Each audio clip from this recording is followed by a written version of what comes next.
¿Qué tal amigos? Bienvenidos a Tercer Fútbol, una entrevista más aquí en nuestra revista digital. Justamente desde Madrid nos acompaña Ignacio Pato. Él es un periodista, escritor que ya tiene un par de libros sobre fútbol, en específico su último libro trata sobre el Rayo Vallecano, del cual vamos a ahondar quizás un poco más, también escrito para Panenka, para otros medios bastante interesantes, incluso en el ámbito de la música y del rock. Ignacio, bienvenido a Tercer Fútbol. Pues nada, bien hallado, como se suele decir. Yo encantado de hablar contigo, con vosotros. Ignacio, vamos desde el inicio. Un poco ya me contabas atrás de la entrevista que tienes una cierta relación con el Rayo Vallecano. Cuéntame un poco más, ¿cuál es tu relación justamente con este equipo que está en su aniversario 100? Sí, yo soy, bueno, crecido y he vivido casi la mayor parte de mi vida en un barrio que no es Vallecas, pero está muy cerquita. Bueno, se llama Moratalaz, para quien conozca a Madrid, digamos, y es uno de los barrios que está pegado a Vallecas. Entonces, bueno, desde pequeño también mi colegio está muy cerca de Vallecas y siempre he tenido una cercanía, digamos, de aficionado al Rayo. Y también, bueno, por cuestión de edad me pilló uno de los ascensos, digamos, como ya tengo una cierta edad, bueno, pues lo digo, el ascenso de 1989. Yo era niño todavía, pero bueno, sí que se coincidió con mis primeros recuerdos de fútbol, y todo eso pues despertó esa afición por el Rayo. Ignacio, ¿qué representa el Rayo Vallecano en el fútbol español? ¿Cuál es el rol que desempeña este club en lo que es la liga? Bueno, el Rayo Vallecano podríamos decir que es un caso único en la Liga Española, pero casi también a nivel europeo, de un equipo, un club perteneciente a un barrio y con un contexto y un arraigo muy fuerte en el barrio, como es Vallecas. De hecho, el equipo es el Rayo Vallecano. No hay tantos casos en el fútbol de élite en el que un equipo de fútbol de élite, digamos, de una primera división de una gran liga europea, vaya ligado a un barrio. Podemos encontrar ejemplos, pero son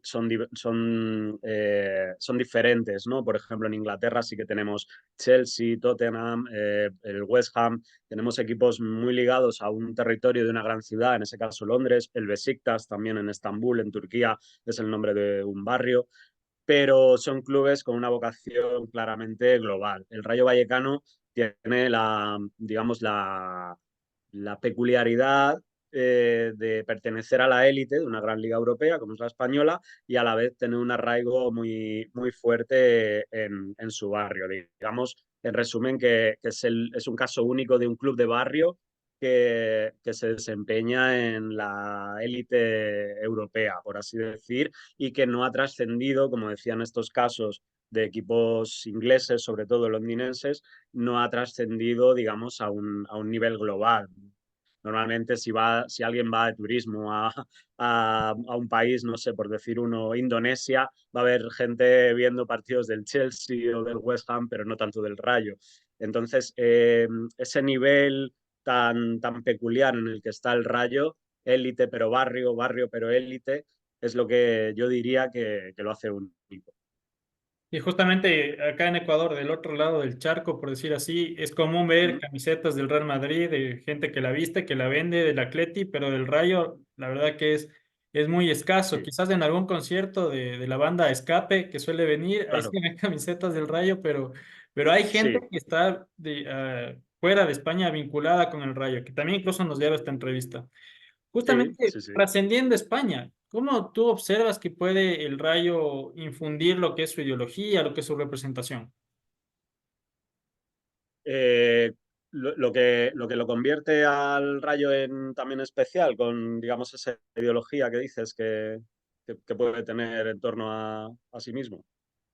Mm, sí que es verdad también otra peculiaridad que es esa, ¿no? Que el Rayo Vallecano, sobre todo a través de su afición, sí que tiene, digamos, pues sí que hay un peso más grande, digamos, de ideologías pues desde progresistas a pues claramente de izquierda, ¿no?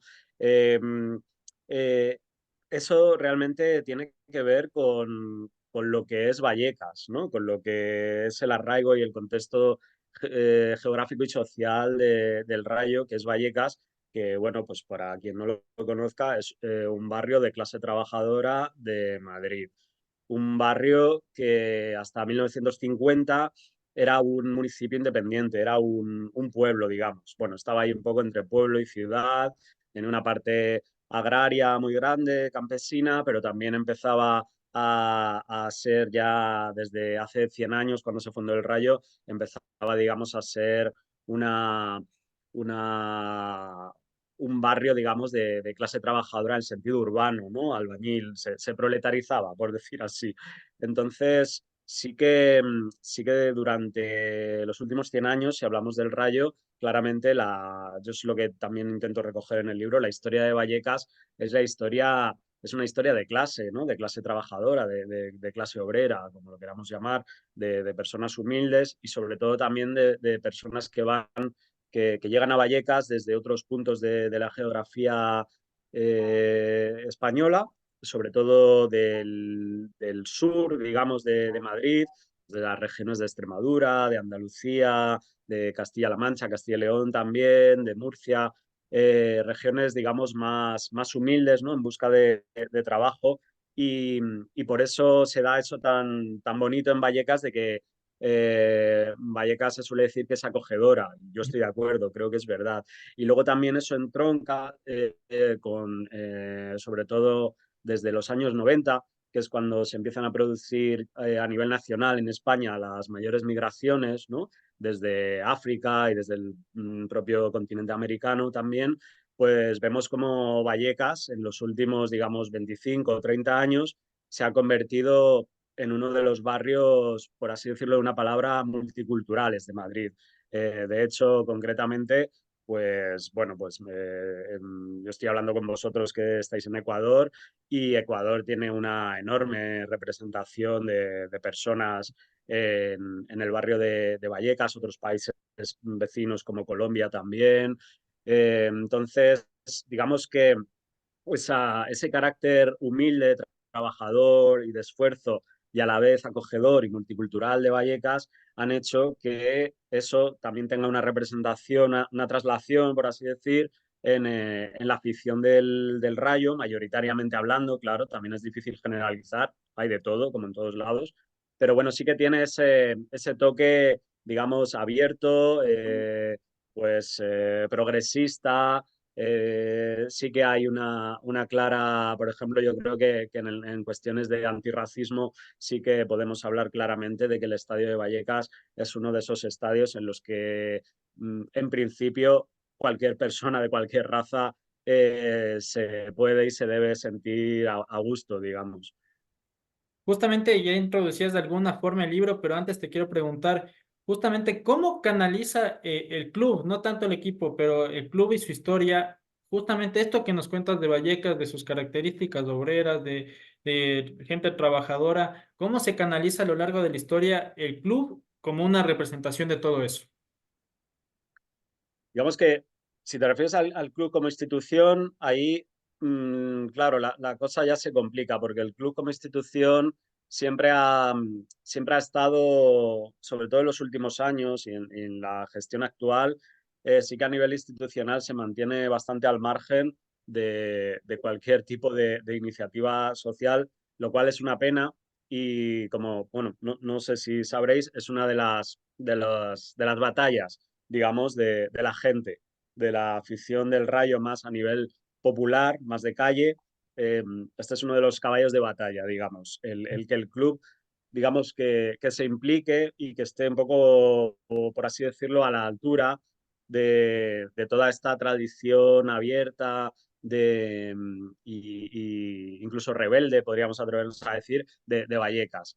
Entonces, el club sí que tiene, si hablamos a nivel institucional, sí que tiene un poco esa cuenta pendiente, que bueno, tampoco hay visos de que vaya a cambiar, pero sí que, ya digo, el club, una cosa es lo que es el club a nivel institucional y otra cosa es lo que es la gente. En el caso del Rayo, la gente de fuera debe tener claro que una cosa es el club a nivel institucional y luego está la gente, que una cosa que suelo decir es que casi todo lo atractivo o lo bonito, digamos, que la gente vea en torno al Rayo Vallecano normalmente es obra y fruto de la gente. Justamente eso, entonces, trasladando el club hacia el imaginario social, hacia lo colectivo, quitando lo institucional, ¿cómo se ha canalizado a lo largo de la historia ser esa representación del pueblo de Vallecas, del barrio de Vallecas? Sí, el Rayo realmente ha sido en los últimos años, en los últimos 30 años, seguramente cuando ha tomado esa identidad más propia, sobre todo cuando ha tenido más contacto con la primera división, con la élite, cuando se ha, digamos, popularizado más en el barrio. La historia del Rayo como club, del Rayo Vallecano, bueno, nace como el Rayo, en el apellido Vallecano, eh, como un club de calle, incluso más que de pueblo. No tenía muchas aspiraciones hace 100 años de convertirse en lo que soy. Digamos que es una sorpresa. Los fundadores del Rayo, que además fueron muy jóvenes, eran muchos adolescentes, había personas de 13 años, en una casa muy humilde de Vallecas. Yo creo que no tenían ni idea de lo que sería el Rayo hoy en día y creo que, como decimos aquí, alucinarían bastante si vieran hoy en día, si despertasen y vieran hoy en día dónde está el Rayo. Entonces, la historia del Rayo es la historia de un club que se va muy humilde, que se va forjando muy poco a poco. Los primeros años incluso desaparece el Rayo de los periódicos. Yo no he encontrado algunos años de los años 20 del siglo pasado, no he encontrado casi referencias del Rayo. Entonces, poquito a poco el Rayo, sobre todo a partir de cuando se federa, cuando toma, digamos, carácter oficial, ¿no? Administrativo y se registra como un club legal, pues es a partir de esos años 40-50. También hay que decir que con sendos acuerdos de colaboración con los dos grandes equipos de Madrid, que siempre han sido el Real y el Atlético, son los dos, todo el mundo lo sabe, son los dos grandes equipos de la ciudad y son equipos multinacionales hoy en día. Eh, Ahí sí que el Rayo va cogiendo, digamos, carrerilla, por así decir, va ascendiendo, consigue un ascenso a segunda división en los años 50 y poco a poco ese Rayo va tomando fuerza hasta que en los años 70, en el año 77, sube a primera.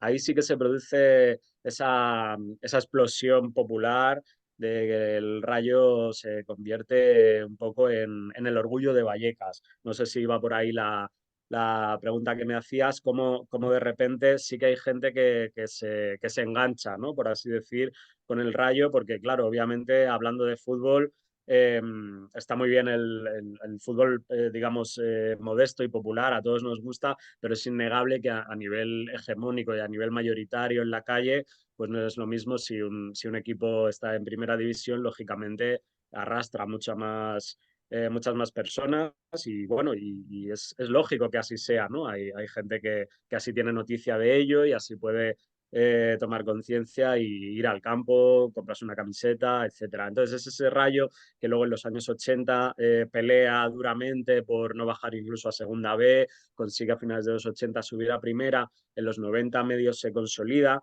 y a partir, claro, en 2001 juega en Europa, luego vuelve a bajar a segunda B. La historia del Rayo es un poco errática, pero sí que es cierto que en el último, digamos, cuarto de siglo, por así decir, un poquito más atrás, sí ya se convierte a...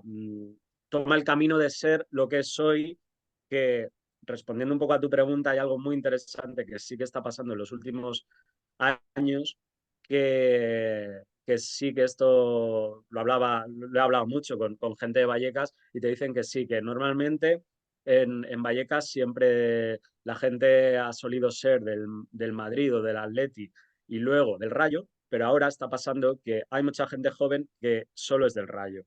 Y esto creo que resume bastante como el viaje de centenario, ¿no? Ese viaje del Rayo hasta conseguir algo que quiero poner en valor porque es muy difícil en una ciudad en la que convive con dos monstruos a nivel futbolístico, como son el Real y el Atlético. Justamente antes de entrar a las preguntas sobre el libro, con la pregunta, con la respuesta anterior que me diste, ¿cómo llega el Rayo Vallecano a su centenario? Me acabas de relatar gran parte de su historia de una manera breve, pero que se entendió bastante bien. Pero ¿cómo llega justamente a este centenario el Rayo Vallecano?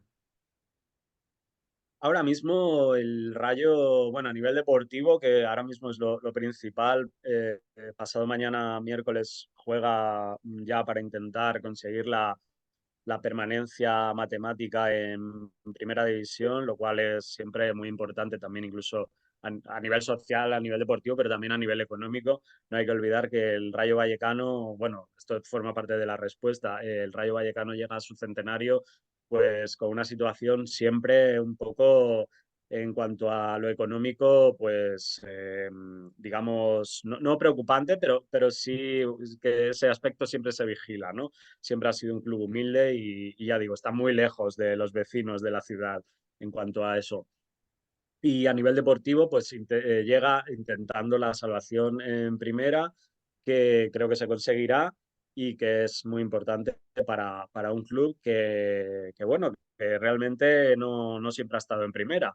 Esto es podríamos hablar de sí, de una época dorada, ¿no? Por así resumir también cómo llega a su centenario. Llega en una época muy bonita en lo deportivo y sobre todo en lo social, diría en una época de comunión, como te decía, en la que hay gente joven, pues adolescentes que son solo del Rayo, esto se ve cada 15 días en el estadio, hay pasión por el Rayo, aunque este año no haya jugado todo lo bien que la gente haya deseado, ha tenido muy pocas victorias en casa, eso ha sido una pena este año, que la gente estaba muy hambrienta de victorias en casa, pero llega con ese orgullo sobre todo y la ilusión del centenario, de celebrar esta primavera, el centenario. Hay como un run run un poco en la calle, pues como aparte aquí es primavera en Madrid, que suele ser una época particularmente pues bonita, ¿no? Que a la gente le gusta estar en la calle y reunirse. Y el último partido este fin de semana de mayo o sea, el último fin de semana de mayo, perdón, con el Athletic de Bilbao, un equipo con el que la afición del Rayo se lleva particularmente bien, pues todos esos días, en torno al 29 de mayo, que es el centenario, pues se ven yo diría que con ilusión.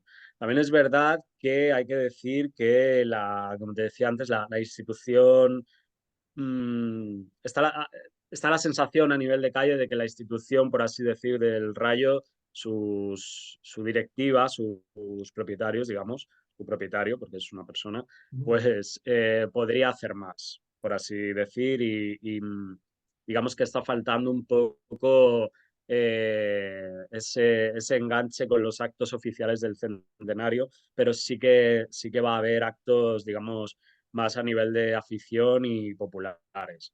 Entonces, por resumir, llega en un momento bastante bonito deportivo y socialmente hablando y en un momento también un poco bueno, de ver qué pasa, de ver cómo se puede arreglar o reducir esa brecha entre, digamos, lo popular y lo institucional.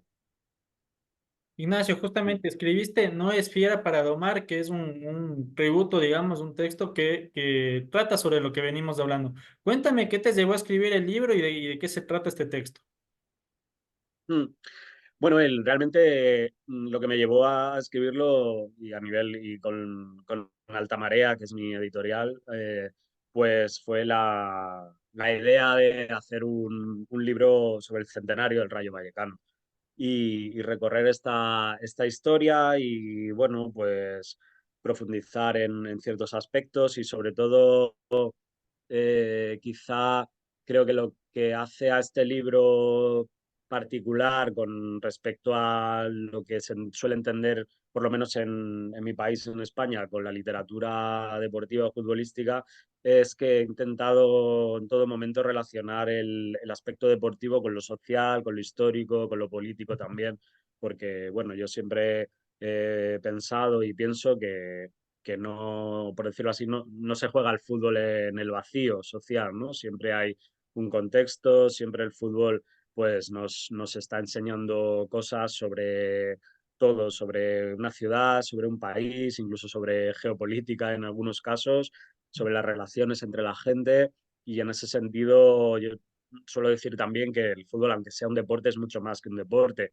Nos está hablando, yo siempre digo que casi se parece más a lo que la música o la gastronomía nos pueden enseñar de un país, ¿no?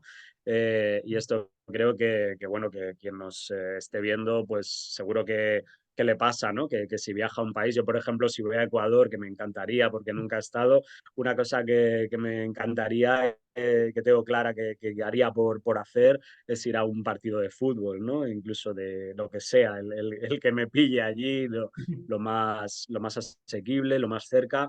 Y, y todo el mundo que le gusta el fútbol y que va al estadio, sobre todo, pues se da cuenta de que el fútbol es mucho más que los 90 minutos, es mucho más que los 11 jugadores y que el resultado está la previa. Por ejemplo, aquí en Vallecas hay una cosa muy no es particular, porque en todos los estadios ocurre, ¿no? Que hay una previa. No sé si en Ecuador también se le llama así, aquí se llama la previa.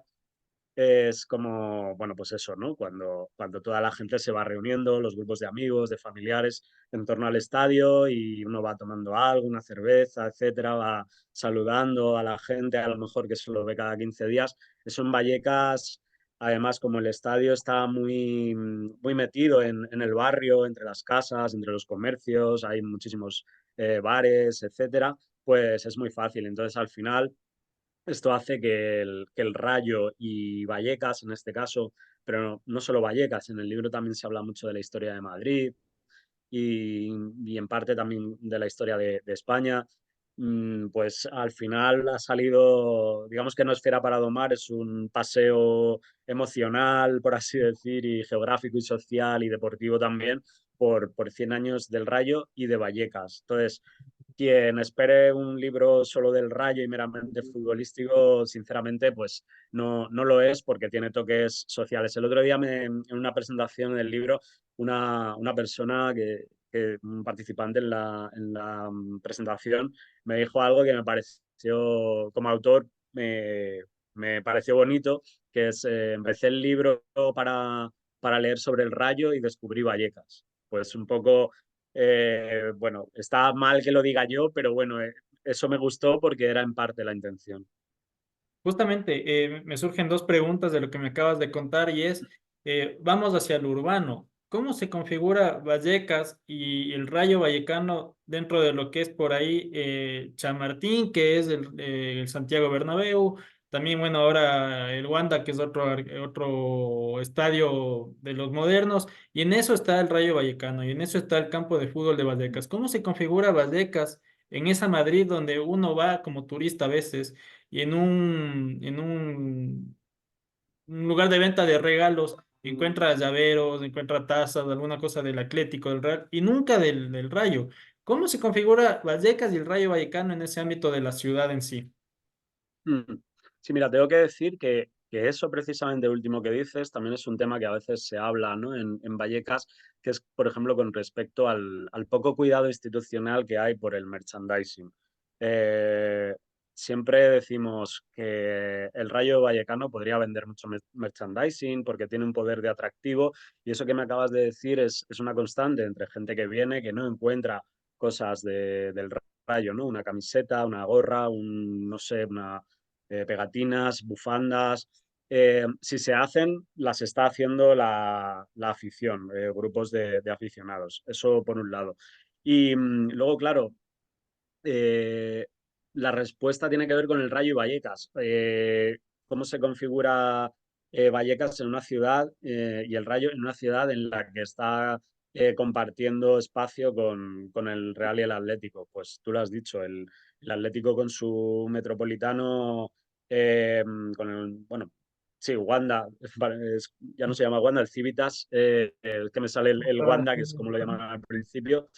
El Metropolitano, fíjate que el Metropolitano le tuvieron que poner ese nombre, ese apellido, ¿no? Metropolitano, para engarzar con la tradición del Atlético de hasta los años 60, que jugaba en el Estadio Metropolitano. Pero el Atlético es, en cierta manera, un equipo víctima del fútbol moderno, en el sentido de que tenía un estadio desde el año 66, el Vicente Calderón, un estadio con una atmósfera muy intensa y sinceramente uno de los mejores estadios, yo creo, a nivel de pasión. Mucha gente decía que se parecía a un estadio argentino, por ejemplo, y lo cambiaron de estadio, que al final es cambiaron un club de casa y de barrio, ¿no? Y el Real Madrid pues juega en Chamartín, en una de las zonas, para quien no conozca Madrid, pues más nobles, ¿no? Por así decir, más de clase alta de Madrid, zona de oficinas, y que no tiene nada que ver realmente con Vallecas. Vallecas, ya digo, es un barrio popular, barrio de clase trabajadora, de clase obrera, de gente humilde, como lo queramos etiquetar. Entonces, hay una cosa que realmente ocurre con, por ejemplo, últimamente Madrid como ciudad está teniendo mucho un auge del turismo, ¿no? Madrid es una ciudad pues con muchas posibilidades y últimamente está explotando esas posibilidades. ¿Qué pasa? Que ahí entra, pues, por ejemplo, el turismo futbolístico y aquí tengo que barrer un poco para casa, que una cosa que tiene muy bonita Vallecas es que bueno, cualquier turista que venga a Madrid pues puede ir a ver un partido del Real Madrid o del Atlético a sus estadios y realmente pues sí, pues es una experiencia seguramente que esté bien, pero bueno, es una experiencia que tiene más que ver con el fútbol, digamos, el moderno, el fútbol negocio, este fútbol como más homogéneo, más que trata al aficionado como un cliente. Sin embargo, en Vallecas pues es todo más, bueno, más de tú a tú, más popular, digamos. Y eso es interesante porque últimamente sí que es verdad que hay más gente, turistas o gente bueno, que no vive en Madrid, que viene a Madrid y viene a Vallecas. Yo creo que en busca de ese fútbol de siempre, ese fútbol con esencia, popular. Otra cosa que tiene también muy bueno el Estadio Vallecas es que está muy cerca a las gradas del campo, del juego, digamos, y es un estadio en el que se ve muy bien el fútbol. Los jugadores sienten, una cosa que dicen siempre los jugadores es que sienten ese aliento mucho en Vallecas, y entonces eso, el turista que está viniendo últimamente a Vallecas no solo está buscando y encontrando ese fútbol, sino también un poco, yo creo, ese Madrid, ¿no? Frente al Madrid centro, que está todo más, pues bueno, pues como todos los centros de las ciudades grandes, más de franquicias, más homogéneo, en cierta manera, esto ya va en gustos, pero bueno, quizá más gris, más aburrido. Hay este Vallecas más popular, ¿no? Que supongo que también, pues en Ecuador, seguro que en las grandes ciudades también pasa parecido. Una cosa es el centro histórico monumental y otra cosa ya quizá, pues si a alguien le interesa más esa pasión, el estar con la gente, en los bares, en la previa, en el estadio y luego después, pues aquí es Vallecas donde hay que hacer eso. Sí, justamente. Tengo una última pregunta y es justamente respecto al estadio, el campo de fútbol de Vallecas, que uno ahí, por acá lo vemos por televisión, por las aplicaciones actualmente, y por lo general se ve una grada con siempre algún manifiesto social, con algún manifiesto en favor de migrantes, en favor de la causa palestina, diversas situaciones.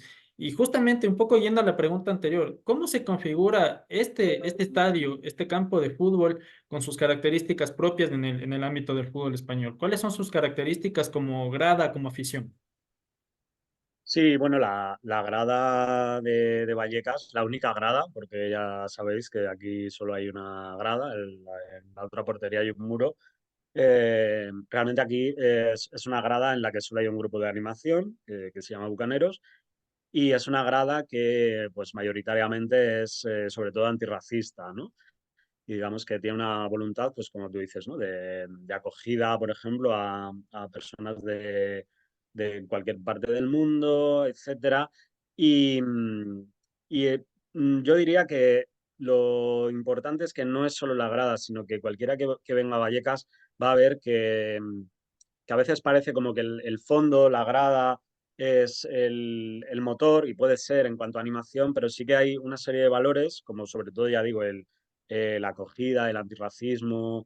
eh, es un campo en el que se intenta, y normalmente no suele haber insultos al rival, se intenta mantener, digamos, un ambiente limpio de fútbol porque se entiende que bueno, que una cosa es los 90 minutos, la rivalidad intensa, ¿no? Que quieres que tu equipo gane, eso es una cosa y no hay que confundirla, ¿no? Con la agresividad y mucho menos con la violencia. Es un campo en el que no hay problemas de violencia y sobre todo que hay una comunión entre la grada, digamos, más animosa y las tribunas laterales que también pues siguen un poco la animación del fondo. Y sí, realmente la grada de Vallecas es una de las consideradas pues más que tienen mayor grado de conciencia social de toda la Liga Española. Y tienen, bueno, hay otros ejemplos también, pues en equipos como Osasuna o Cádiz, el Deportivo de La Coruña. Y realmente en Vallecas lo que se intenta cuidar a nivel de grada es eso, que sea, que esté todo, que no haya violencia y que esté todo el mundo que se sienta, digamos, acogido, ¿no? Y bueno, también esto es importante, es una grada que en el contexto de la Liga Española siempre ha sido y sigue siendo muy crítica con el modelo de fútbol negocio que se quiere imponer.